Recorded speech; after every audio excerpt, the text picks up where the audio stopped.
Эми алар келатканда мен диктофон включать этип койдум телефонума.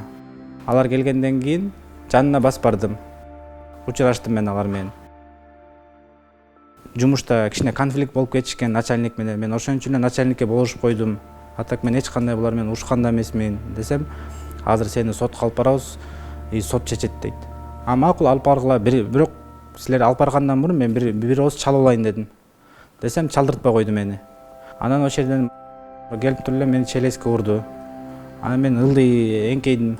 Анан эки колуман кармап туруп, бирөө машинаны ачты да машинага киргизип салды. Ал экөө бирөө оң жагымда, бирөө сол жагымда отурат, а мен ортосунда отурам. Экөө уже мени угрожать этип башташты. Жардам чакырайын деп, ошо айнек ачык турган, ошо айнектен кыйкырайын десем, кайра мени уруп, анан эки колумду кайрып туруп, экөө башымды сиденьянын астына тыгып туруп, анан помго бардык. Мага кагаз берди, жаз деп. А мен айттым, эчтеке жазбайм дедим. Десем, анда айтып бизем жазабыз деп, өздөрү жазып башташты. Макул деп мен жанында отурдум.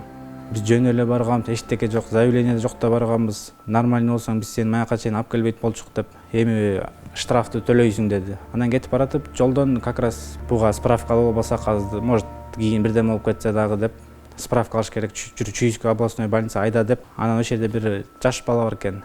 Ошодон сурап, сенсиңби деди, ооба деди. Анан могуну көрүп койчу десе, ал мен эчтеке көргөн да жок, эчтеке кылган жок. Карап туруп эле, здоровсуңбу дегенде, мен унчуккан жоктум. Десем, справка здоров деп жазып койду да.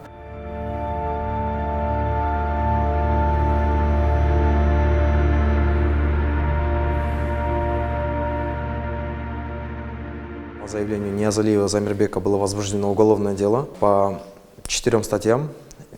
Это служебный подлог, подделка документов, пытки и превышение власти. Почти 1,5 года суд Первомайского районного суда выносил решение. Суд оправдал их по статье пыток, но сотрудников признали виновными по статье служебного подлога и по превышению власти. Было назначено 30 тысяч сомов морального вреда. Согласно Уголовному процессуальному кодексу, и новому, и старому, суды должны рассмотреть уголовные дела в течение 2 месяцев. Однако умышленно, либо в течение каких-то обстоятельств, именно по пыточным делам, дела затягиваются до года и выше. Вот такая практика. А к этому времени потерпевшие уже устают. А к этому времени потерпевших могут подкупить. И потерпевших, наконец, и запугивают. Вот 3 основные. Это затягивание, запугивание и подкуп.